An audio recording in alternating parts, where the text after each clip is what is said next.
ഞാനിന്ന് പറയാൻ പോകുന്നത് പോർച്ചുഗൽ vs അയർലൻഡാണ് അവസാന മാച്ച്.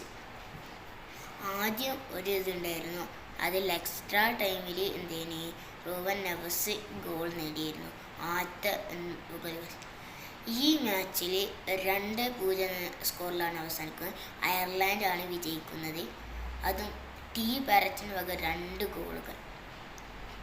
ഫസ്റ്റ് ഹാഫിൽ ടി പാരറ്റിൻ്റെ 17-ാം മിനിറ്റിൽ ടി പാരറ്റിൻ്റെ ഒരു ഗോൾ ഉണ്ടായിരുന്നു. അത് കഴിഞ്ഞിട്ട് 45-ാം മിനിറ്റിൽ ഒരു ഗോൾ ഉണ്ടായിരുന്നു.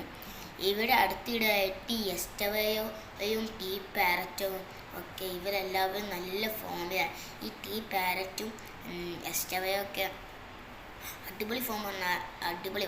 എസ്റ്റവയോ അങ്ങനെ ഗോള് 3-2 ഒക്കെ അടിക്കുമ്പോഴും ഹാട്രിക് അടിച്ചില്ല എസ്റ്റവയോ, എന്നാൽ 2-1 കളിക്കുമ്പോൾ ഇവിടെ പാരറ്റ് 1-3-2 അങ്ങനെയൊക്കെ ഇടുകയാണ്. അങ്ങനെയാണ് ആ മാച്ച് അവസാനിച്ചത്. 59-ാം മിനിറ്റിൽ ക്രിസ്ത്യാനോക്ക് ഒരു റെഡ് കാർഡും കിട്ടി കളം വിടേണ്ടി വന്നു. അങ്ങനെ ആ വേൾഡ് കപ്പ് ക്വാളിഫയർ മാച്ചിൽ അയർലൻഡ് ജയിക്കുന്നു. പോർച്ചുഗലിൻ്റെ പ്രതീക്ഷ മൊത്തം തകർന്നു. ആ മാച്ചിൽ ജയിച്ചിരുന്നെങ്കിൽ അർമേനിയൻ്റെ എതിരെ വേറെ മാച്ച് കളിക്കേണ്ടായിരുന്നു. ആ മാച്ചിലെ ക്വാളിഫയേഴ്സാണ് അർമേനിയക്കെതിരെ കളിക്കേണ്ടായിരുന്നു. പക്ഷേ അതിൽ തോറ്റോന് വീണ്ടും അർമേനിയക്കെതിരെ കളിക്കേണ്ടത്. ഇതാണ് ഈ പോർച്ചുഗലും അയർലൻഡും ചില്ലിൻ്റെ റിവ്യൂ.